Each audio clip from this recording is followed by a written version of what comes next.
Welcome in, everyone. How are you doing? How are you doing? I see Fabi and the family is in the building. Welcome in.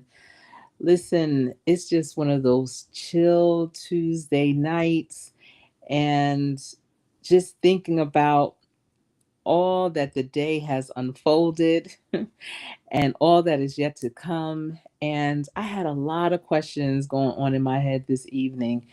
And I decided to come on here live and ask you as well, like, what do you think? What are some of the questions that you have that you wonder? What are some things that you wish were more outspoken, that people were more outspoken about or would communicate more about? What are some things in life that you think will make things easier for you, make things have more clarity for you? You are so welcome, Fabi and the family.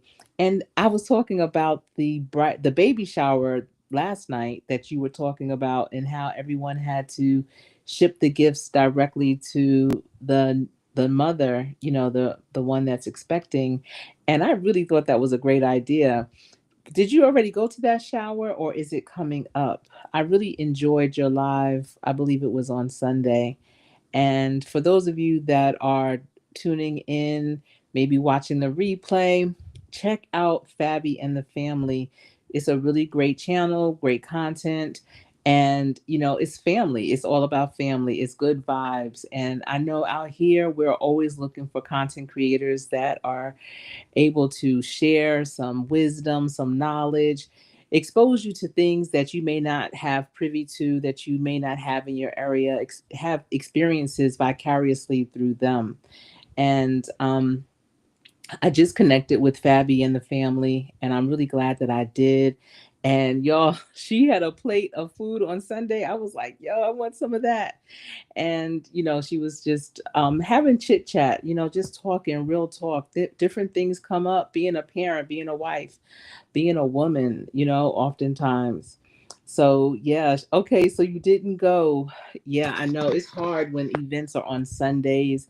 Sundays is definitely that day of rest where you're trying to wind down and prepare your mind, your body, your soul for the week to come. And even though you probably would have had a great time, just getting there sometimes is the battle. So, but thank you for sharing that new way of doing showers. I think that is really cool and 21st century esque. But, what do you think? I'm of a certain age. I am a seasoned woman. I am double nickel 55 years young. And, you know, each day is a new day, yes, but time waits for no one. So I'm not even here trying to pretend like I'm 20 something, 30 something, 40 something. I know that I am 50 plus, and I'm proud of it. I have so many friends that are forever 21, forever 16, forever 30, so I don't take growing older for granted at all. It is a blessing each and every day. And so, you know, there's a lot of things going on with people of all ages, of all ages, unexpected things. I mean, I was diagnosed a couple of years ago with a heart condition that they are trying to still convince me is something that is hereditary, that I was born with. But yet, most people, when they realize they have it, is when they pass away because they've had cardiac arrest. And I'm like, wait, what? To this moment, even saying it, I don't even know who I'm talking about. But I do share my story. I share the journey. I share, the ins and outs when it arises, because I want everyone to be aware. Not everyone is aware of their bodies. I feel like, especially as a mother, once I started having children, it felt like I could almost see inside of my body. I just felt so in tune. I felt so at one with my body and the different changes that were taking place. The fact that I was chosen to be a vessel for this new life. And it was an honor. It absolutely was an honor. But I felt so much more attuned, in tune with my body, even beyond the pregnancy. And so when I noticed little changes, that is not of the norm, and it's concerning, I go and check it out. I head right over to the physicians and I'm like, what's going on?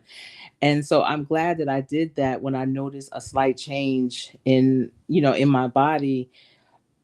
And that's when how I was able to get diagnosed with my heart challenge.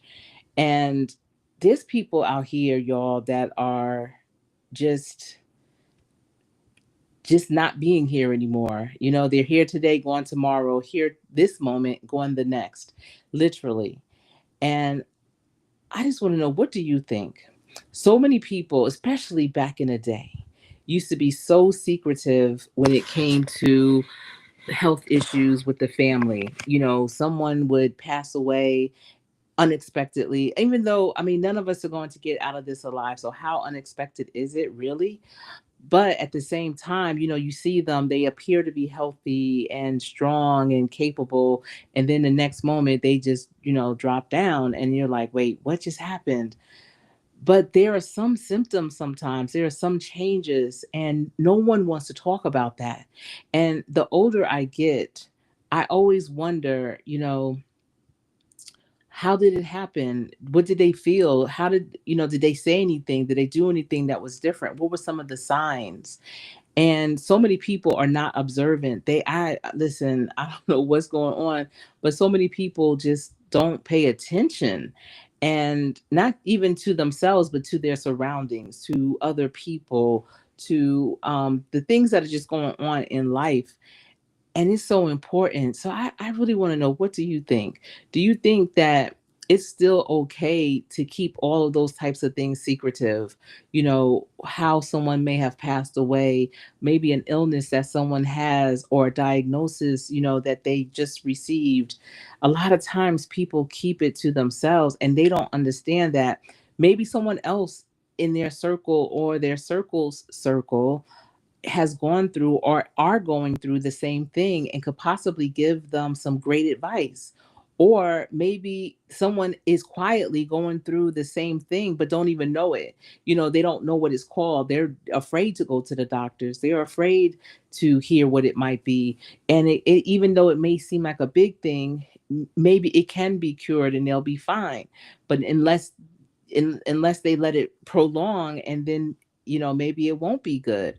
So what do you think about having more communication around our health and what's going on, instead of being secretive?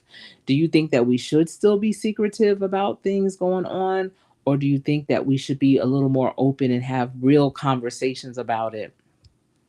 And let's see, Fabi and Fabi and family are saying, I'm not sure about you, but I'm from the Caribbean, Haiti. Oh, okay, you're from Haiti, to be exact. But don't talk about sickness. I don't know why.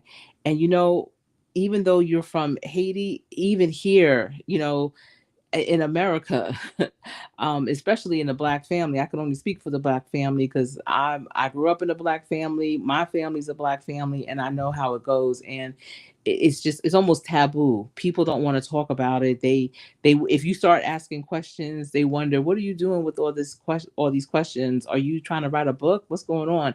Or they avoid it. They're very vague, and it's so important, especially if things may be hereditary. If they're telling me that my heart condition is hereditary, I was born with it, and unfortunately, my mother and all her siblings have passed away. My mother's aunts have passed away. There's really no one too much on my mother's side that I can speak with. My father is the only one still living amongst his siblings, and because we don't have these conversations, we'll really never know. As far as I know, there's no one else in my family. My children have not tested with the same issue. So it's like, is this hereditary? And if it is, how far back could it have gone?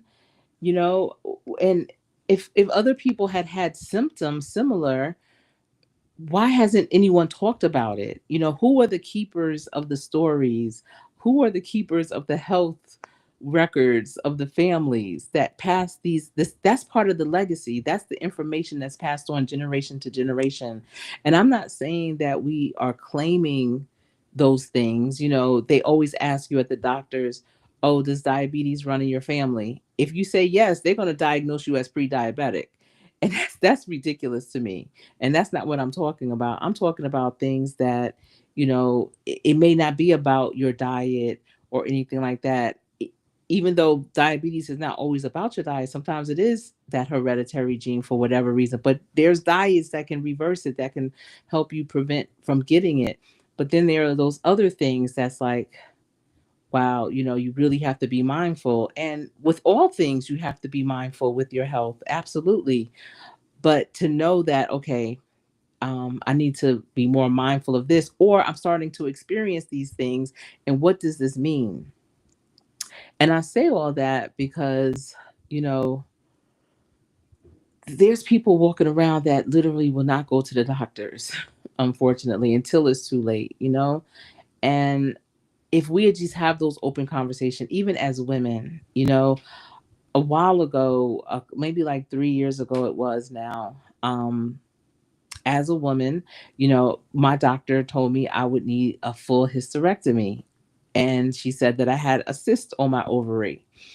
And I was like, wait, I don't want to, do all that, because I knew the recovery was going to be long and it was going to be a challenge recovery. And it was at the height of COVID. And my husband asked me to wait just a little longer because, I mean, COVID was rampant at this time. It was, I believe it was 2022 or 2021. It was 2021.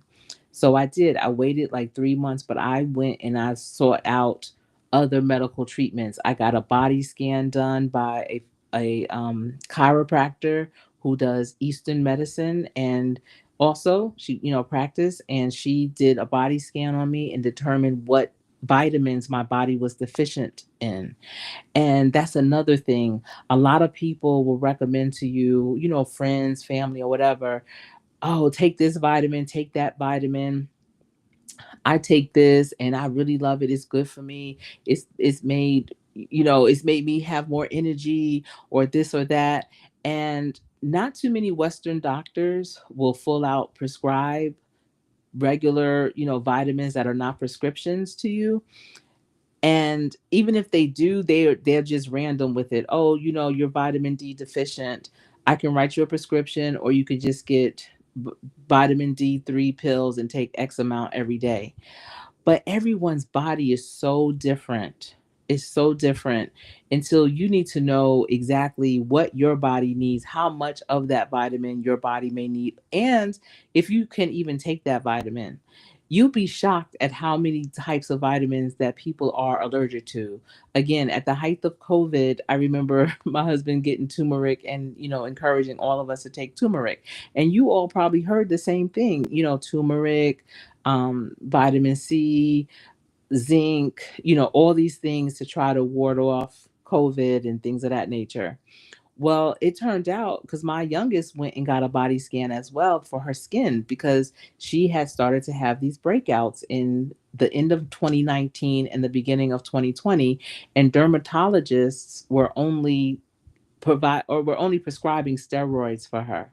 And so we went to the person that I know that does the body scans, and Dr. Renee. And it turned out that my daughter had all these different types of allergies, and that was the root cause of her skin condition. And one of the things she was allergic to was turmeric. And you think about turmeric, everyone was taking it, everyone encouraged you to take it, recommended it, but not everyone can take the same type of vitamins. And it's not even about going to your Western doctor, because they might say, yeah, just try it, see what happens. But if you go to someone that really understands the things, the agents in vitamins, and how they impact each of our bodies, and the deficiencies that our specific body has, you'll understand whether or not that vitamin is good for you. So, what do you think? Do you think that it's good to just take random vitamins that are recommended by people because they take them? Or do you think it would be better to get the ones that are more specific to your body? And that's a question that I have. Like, what do you think about that? So, again, my OBGYN told me I needed to have a full hysterectomy. I was not really trying to have one. My husband asked me to wait. I waited. I did the body scan. I did a yoni steam. And in about 3 to 4 months later, when I went to my back to my OBGYN, it turned out that I did not have to have a hysterectomy anymore. My she was shocked. She asked me like, what did you do? My cyst was gone. She recommended I would get an ablation instead and I could keep everything, which is what I did. And I told her all the things that I did, and she said, you know, she was saying, "You're right. Western medicine doesn't know everything." And she even asked me for the names of the chiropractor that I use, Dr. Renee, and the Yoni steam place that I went to, because she is in that business of, giving hysterectomies or doing hysterectomies. And I'm sure she doesn't prefer it. But if that's really the only alternative at the time that she has at her fingertips, that's what she's going to do.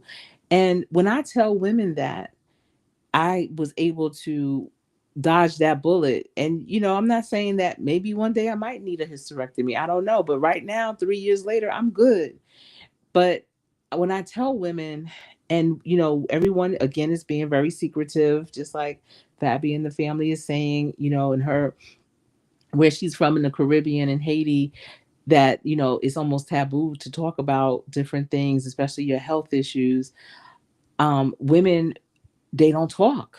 And so they get these procedures that maybe they didn't need it to that extent. There's some women that don't even know that there is a ablation process that can maybe take the place of you having a full hysterectomy. That's an option. And maybe that option doesn't make the doctor as much money, but what's more important, the doctor making money or you having health and, as many of your body parts as you can keep? And, so I share that story often with groups of women whenever I can, just in random conversations. I might just bring it up because we don't always just sit around and talk about our health, but maybe we should. What do you think? Do you think that we should talk more openly about our health and our health issues and share some of our alternatives that we may be using?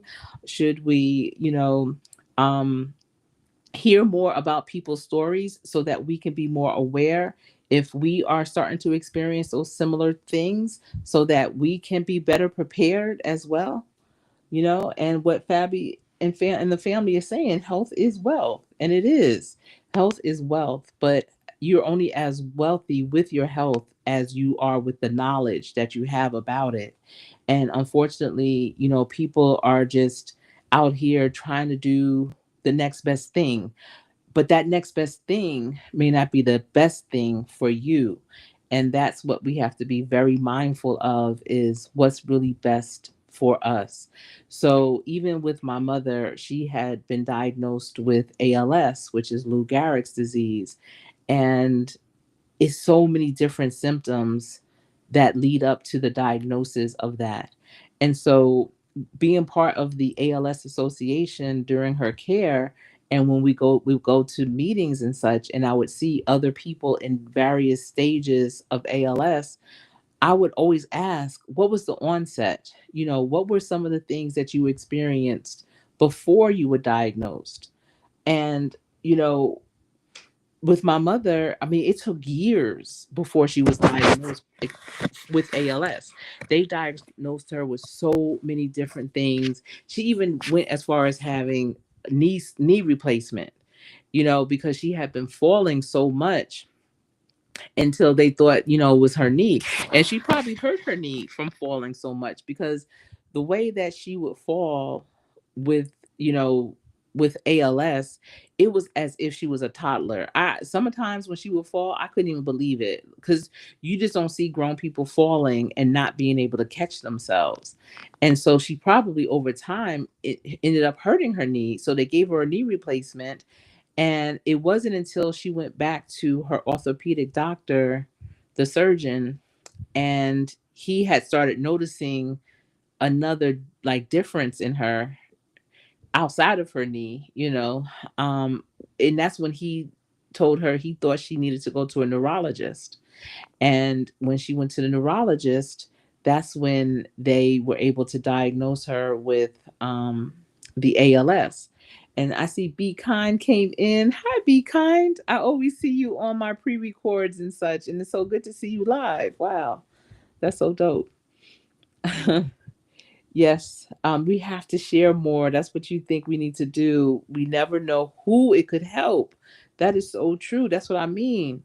And so, when I would go to those ALS meetings, I would ask the different people, like, what was your onset? How did you know you had ALS? Or what made you concerned? Because you don't know you have it, but there's some things that happen in your body that makes you concerned. And so one man told me he was, and we were in the DMV area at the time. He said that he was in Chicago visiting some friends and they were at a bar and he laughed. And his laugh sounded like an echo and it sounded strange. He had never heard himself laugh that way before. And that, who what do you think? If you had, things happen to your voice all the time. It's seasonal, it could be allergies, whatever. You might have a cold or it just might be hoarse because you talked too much, maybe at a conference or with family and friends. And sometimes, your voice can change a little bit. But who would ever think because of that change that something was wrong? Who would ever think that? And so he heard himself laugh at this bar in Chicago and was like, that sounded really strange. And when he got back to the Virginia area, he went to his doctor, and his doctor recommended he go to a neurologist. They did a series of tests, and he was diagnosed with ALS. And that was the onset for him. His laughter, his voice changed. Because ultimately, all their voices start to change and almost sound very similar. Then there was another woman who was my age, and at the time I was in my late 30s, and I was 40 years old when my mother passed away. And so I was in my late 30s, and so was she. And she actually lived in DC. And I forget how we got connected, but we did. And I remember, having conversations with her. It was heartbreaking because, she passed away before we both turned 40. And she would she told me that her first symptoms was dropping things. So she would be in the kitchen cooking. She remembered the biggest thing she dropped was a pot of spaghetti, and she felt like she had, a good grip on it, but even though everything she dropped, she always felt that she was capable to carry it, but it just would her hands just couldn't carry it. And soon after, she was diagnosed with ALS. I see Monique Scott is in the building, my soror, my dear sister friend. Right. Who would think that? I know.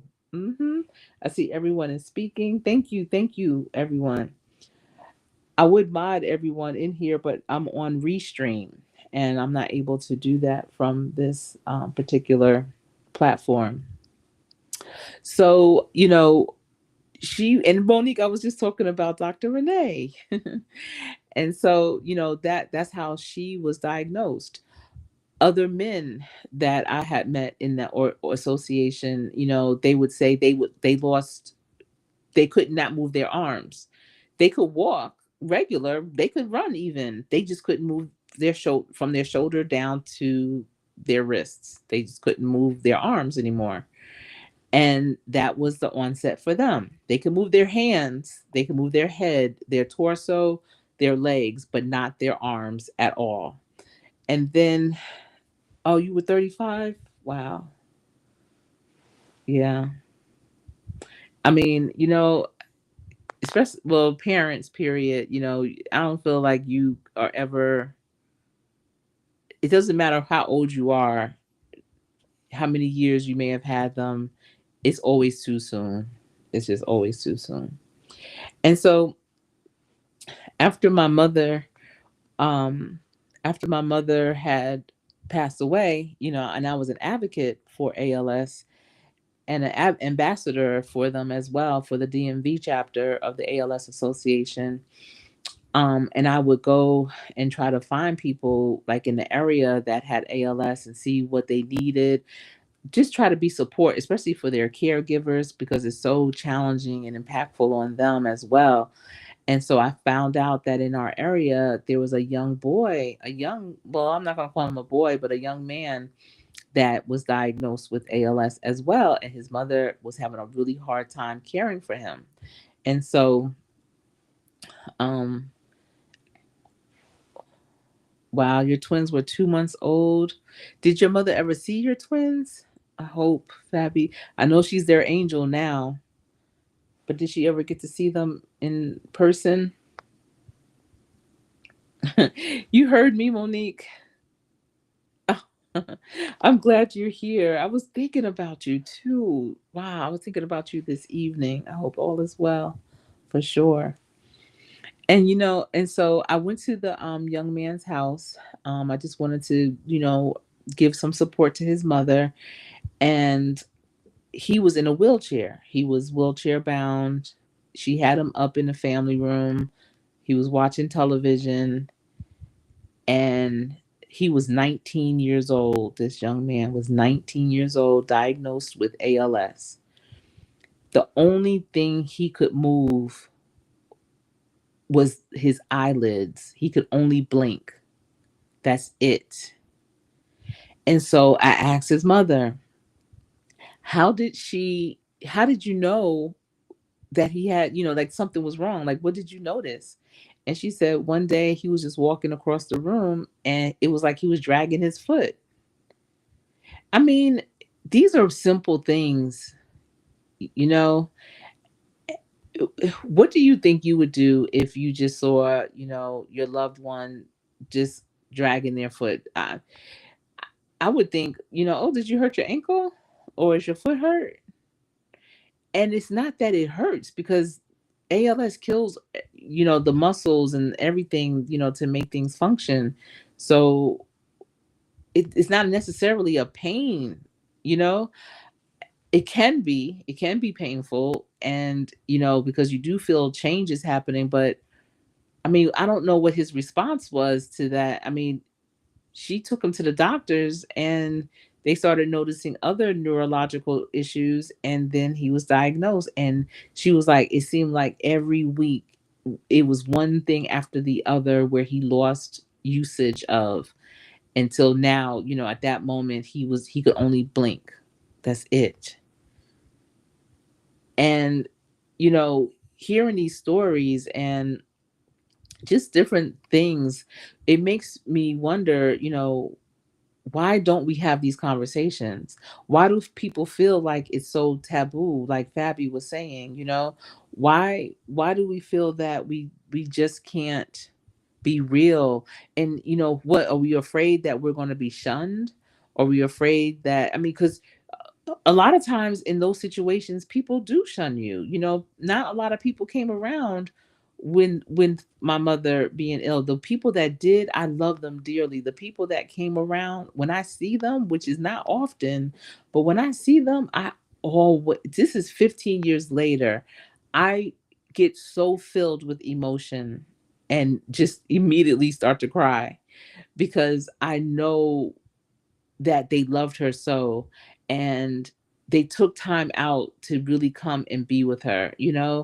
I remember one of my mother's dear friend, from when we lived in New Jersey growing up, and we hadn't seen her in years. And I remember the last weekend of my mother's life, which I hate even knowing that, because God has the date, He has the plan.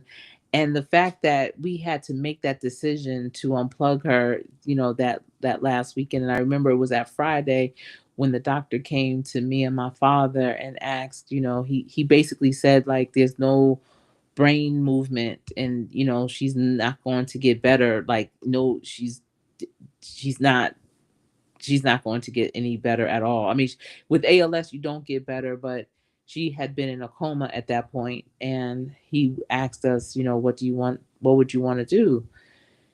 And we had to make that choice, but it was a Friday, and I was like, can we do it on Monday? I wanted to give people a chance to come and see my mother. I wanted them to come and, have that last conversation, say their final goodbyes.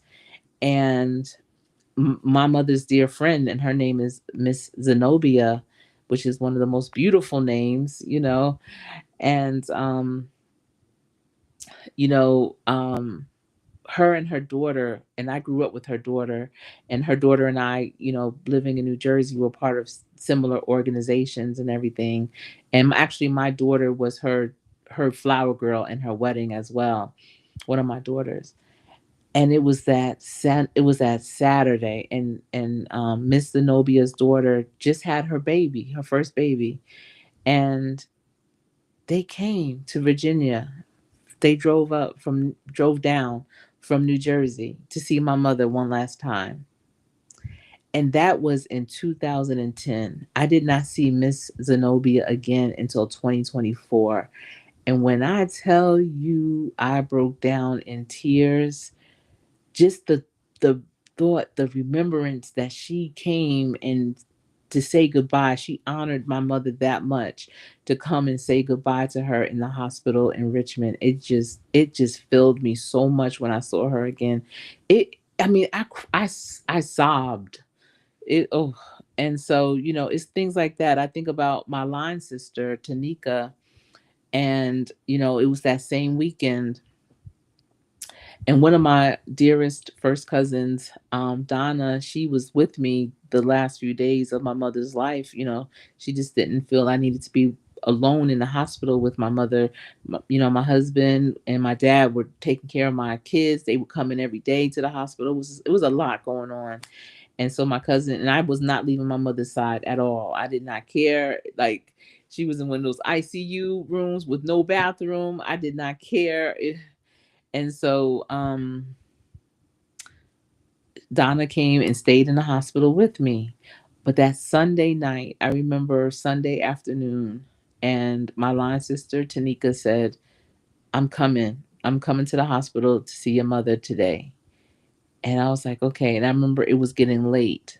It was getting real late. And my cousin said, you think she's still coming? And I said, I know she's still coming. It was 11 p.m. and she had just flew in, I want to say from Denver, and she flew into DC and drove from DC to the hospital in Richmond. And I believe she lived in Maryland, and that Monday was her oldest daughter's first day of high school. And she stayed until about 1 or 2 o'clock in the morning. We were just talking and laughing and reminiscing. And my mother's thing that she would always say upon departure, especially for whatever reason, she would always say this, to my line sisters when she would see them, Godspeed, she would say, and upon departure, she would always say God's speed. And I remember when Tanika was leaving the hospital and she looked back to my mother and she said, Godspeed. And she left. And, I will never forget that she came in spite of all the things I'm sure she had to do with her daughter starting high school the next day, having flown in, that day from another part of the country, and she came to see my mother that last time. But I don't even know how I got on that, but I just, you know, it's just important to have these conversations. It just is, as painful as they can be, as you know, as personal as they can be. We still need to have these conversations. And I just wanted to know, what do you think? Do you think that it's important to still have these conversations? And I see Be Kind is saying that her mom died at the age of 41 in 1981, and that you were 18. Wow. I know you wish you could have had her. Wow. I'm sure there's been many, many times when you have, as a grown woman, wondered maybe what advice would your mother have given you, um, maybe the smile on her face, for her to see you do certain things, for her to be there with you at special occasion and special moments of your life, for sure.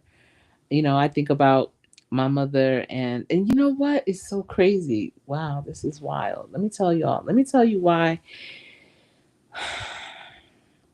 Sometimes, these kind of lives are really good where you don't have a necessarily like planned, full out, blown out topic, because you don't know where it's going to take you.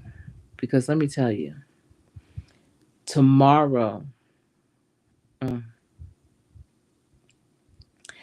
tomorrow, April 16th, is my mother's birthday.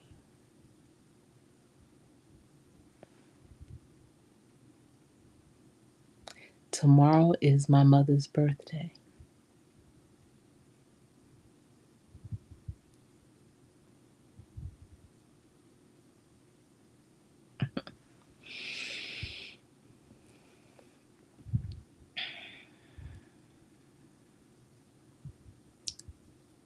Yeah. And I like haven't talked about her like this in a minute.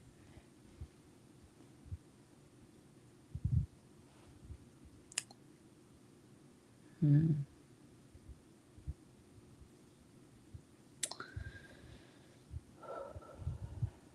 Let me tell you, ALS is like one of the hardest diseases that you could ever even encounter, imagine, be part of. It impacts everyone that's around it. And you know how crazy it is? I don't know if y'all remember that year that the Saints won the Super Bowl, and the kicker that kicked the field goal um in the game right before the Super Bowl, and that's why they ended up being able to make it to the Super Bowl. And then shortly after the Super Bowl, he was diagnosed with ALS, and it just, I mean, thank God I believe he's still alive, and that's a miracle if he is.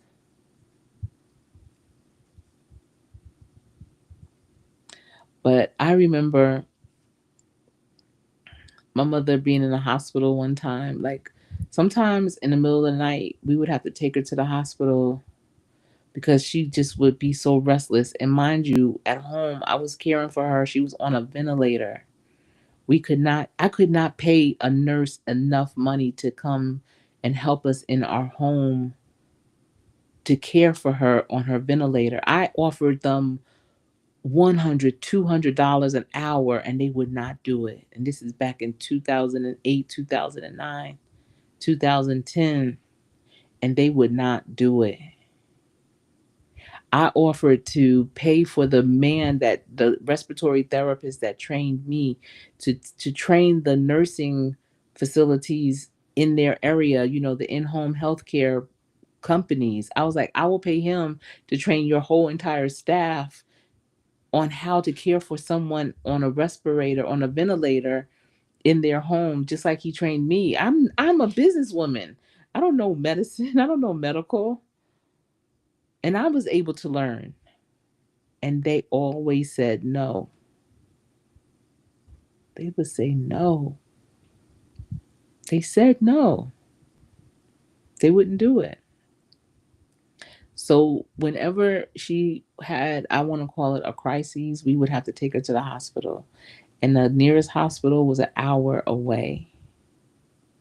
And I remember one night when we took her in, and she was so restless in the bed.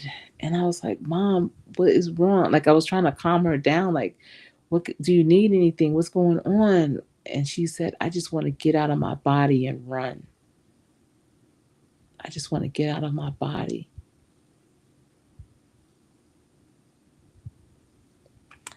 I look at my three young adults, my three out of three, my three blessings, my three most precious gifts from God, knowing how much she loved all of her grandchildren, not just my children, but my brother's children as well. She loved her grandchildren and would have loved to have seen them grown. She would have been there for every moment, every special moment of their life. I remember, she used to love to take my daughters to the stores, to go shopping and whatnot. And the last time that my mother was able to drive was in like the summer of 2008. And she wanted to take my daughters to, and my son, to this store. I don't know if y'all are in the country, because this is only a country store. It's called People's. And it's like a Belk, but a low end Belk. It's the comparison of like a Target and Walmart. You know how they're the same but different. So that's kind of how People's is. People's is like a Kohl's. It's more like a Kohl's. And so she took them there and brought them, whatever they wanted, basically. And there was this one set of pajamas, red bottom pajamas that my mother purchased for our youngest. And I mean, that girl, she completely outgrew them in terms of height, but she could still put them on. So they were, they started off long. I don't know if you remember D.L. Hughley, his comedy skit when he talked about how his mother would buy their pants too long, and they'd be long and they have to cuff them, and then I think it might have been the pants or the pajamas, and they end up being shorts and all this, because you would have to have them for so long. Well, that's kind of how my daughter's pajamas end up being. They were regular long pants, and then she kept growing and they got shorter and shorter, and they would like up to her knees at some point. And so I remember it might have been 5 years was when before, when my mother purchased those pajamas for her, and she was wearing them for 5 years. It's crazy. She wore them from like kindergarten until daggone third, fourth grade, to like fourth grade. And so I'm thinking, I'm putting this in a donation pile because you can't even wear these anymore. These don't even fit. And I remember putting them in the donation pile, and my daughter I had never seen her cry so hard. She cried so hard. And I was like, oh, like, because I was getting rid of those pajamas. She cried so hard. And so I was like, oh my goodness, and I was thinking about it. I said, you don't want me to throw them away because Nana got them for you. And she couldn't even talk. Like how little kids might cry and they start to stutter, like they can't even talk. That's how she was. And I knew that was what it was. And I never threw them away. And I kept them in her hope chest box. So she still has those same pajamas to this day because that was the last thing that her Nana bought her. And I was like, I will never, never throw these away, never donate them or anything. But what do you think? Do you think it's important to know, what's going on with other people just in case it may be happening to you?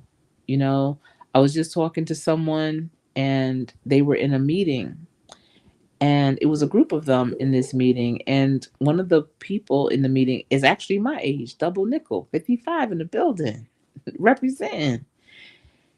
And the person that is double nickel was saying how tired, just all of a sudden, she became extremely tired. And so, when you are tired, people associate being tired with a lot of things. Oh, you have a lot of work that you've been doing. You have had late nights. You are getting up earlier. Um, just whatever. You can't sleep at night. You haven't been feeling well. Whatever. All of a sudden, it just happened upon her. She got extremely tired. So one of the people in the meeting thought maybe she was dehydrated. So they were like, here, drink some water. And she really couldn't drink the water. Like, no, like that just wasn't working. That wasn't what it was. And she just couldn't do it. She couldn't even sit in the chair anymore. She actually laid on the floor. And so someone called her husband and was like, yo, your wife is something's wrong. And he was like, it sounds like, I forget what it's called. It's not before you go into stroke, it's called something else, called paramedics. And so they did. And she had a heart issue. Like, they didn't go into the details of what it was exactly, but it was her heart. And I'm going to tell you, that's the thing. Those little things like that, like those all of a sudden, I just felt dizzy. All of a sudden, I just got tired.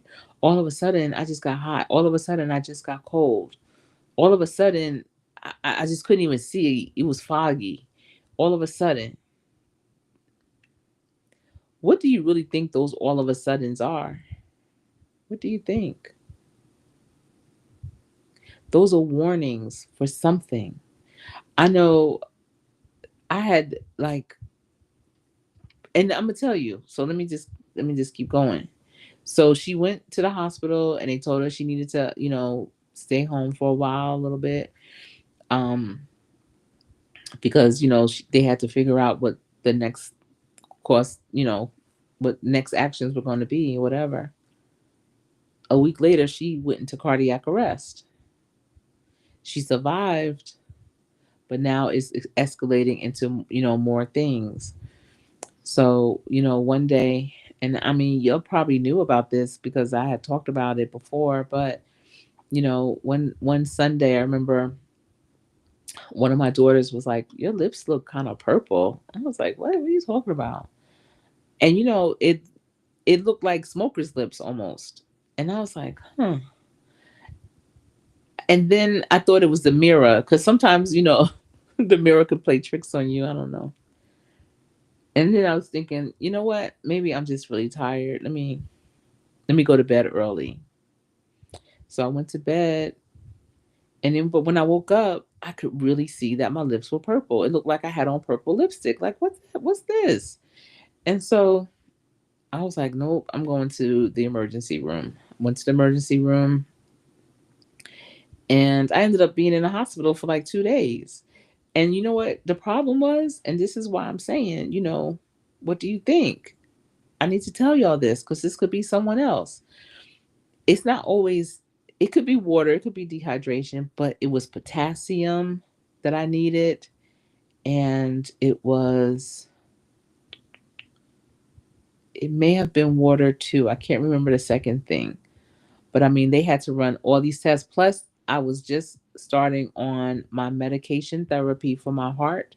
And so they had to readjust my dosages because they were thinking the dosage I had was too high.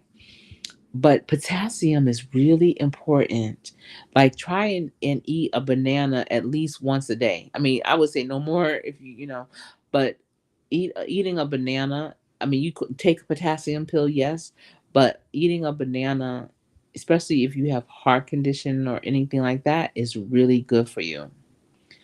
And try to keep fiber at a high, with eating apples. And now is the perfect time of the year with, the spring and the summer and the fruits being more plentiful and real. Because I don't know what kind of fruit uh, they serve us when they're out of season. Like, what do you mean? So just being mindful of things like that by keeping things like that on hand at all times, making sure your vitamin D levels are good. Now that it is spring, the sun is high and bright and hot and right there on you, try to go out a few times out of the day just to sit in the sun. And the thing too with hearts, I can't overheat. So I have to be mindful of that, but I still need that vitamin D, taking it pill form. I rather have the natural form. And again, there's people out here trying to sell all different types of vitamins. oh, this works for me, this is great, I'm telling you, invest in this or that, but be very, very careful. And again, finding someone like a Dr. Renee that I found that can do a body scan on you, that can really pinpoint your issues. Your estrogen levels might be too high. That was one of the things that was the problem with my cycle, and one of the reasons why the doctor thought I needed a hysterectomy. Once I started taking wild yam, and there was a couple of other vitamins that Dr. Renee recommended for me, I'm telling you, it was a game changer, complete game changer. And even though wild yam worked for me, you need to figure out if it'll work for you. You need to know how many times a day, what time a day, how many pills a day you need to take for you, not for what another person is taking and using. It needs to be specific. You absolutely can have a customized vitamin regimen, not from GNC, not from, Vitamin World or anything like that. Not saying you can't get your vitamins from them, but at least get your body scan done by a professional that you can know exactly which vitamins are going to hurt you or help you. There's some that won't do anything for you. It's like a placebo. They're just stuff you taking. You just got all these vitamins, taking them, and they're not even making an impact.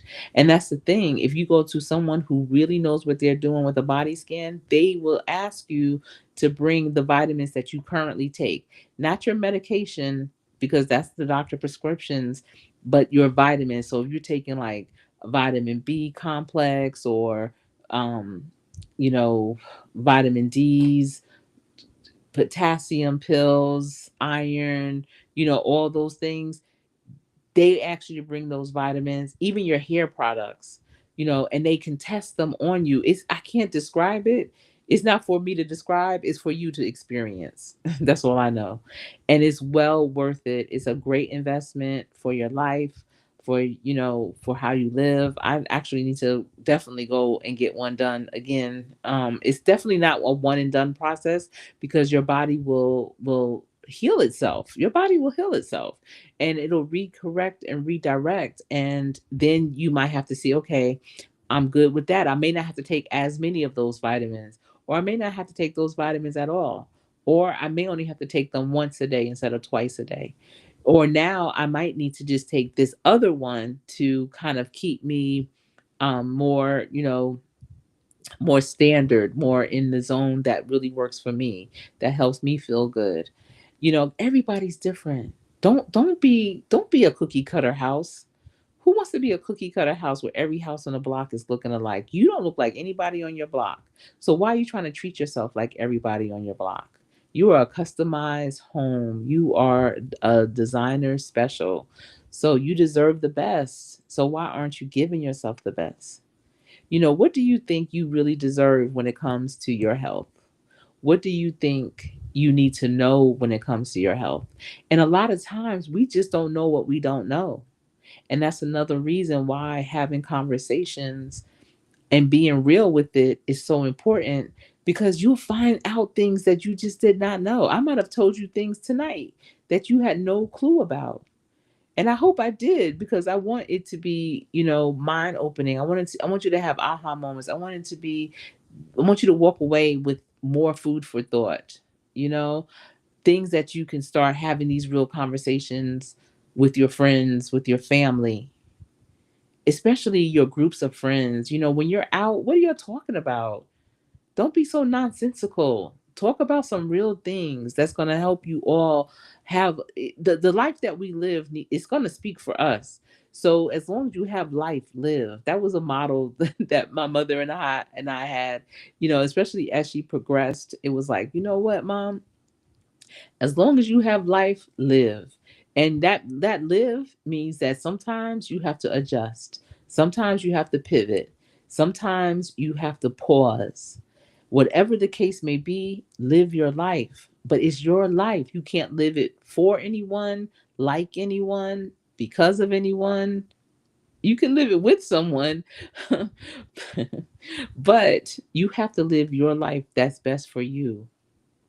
And what works over there, what's good for the goose is not always good for the gander.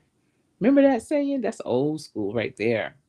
So I really want to know, what do you think? And if you're watching this on replay, let me know, what are your thoughts around that? What do you think? Do you think it's important to have these real conversations with your circle? Or do you think that it's still taboo and you'd rather not know? People that die suddenly, I'm like, wait, what happened? And people, I don't know. They just was, they said they were sick. Sick where? How? What was wrong? They had a cough. They'll say some random stuff. You be like, I know for me. Now, I'm only speaking for me. I want to know, not to be nosy, but to understand, because this world ain't promised to none of us. Tomorrow, this next moment, this second right here is not promised to any of us. But if the more you know, knowledge is power. The more you know, and listen, God got you either way. He got you. The day, the hour, the moment has already been determined before you were even born into this world, of when you're beginning. You got a beginning date and an end date. That's already determined. You know what your beginning date was. It's your birthday. But you just don't know what your end date will be. So that dash, we got to do the best we can within that dash. We have to do the best we can with what we have. We have one life to live. And as long as you have life, live. Y'all, thank y'all for tuning in and listening to me. And I really want to know, what do you think? But it's just, this conversation for me went places I wasn't expecting it to. And I just really, it's blowing me away that tomorrow is my mother's birthday, and I really talked about her.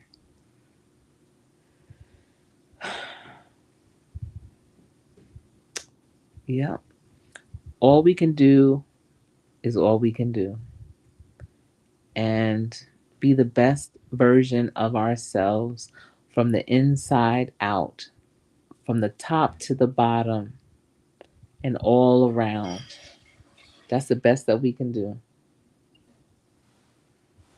you know? And it's a blessing. All of it is a blessing. It's a life lesson.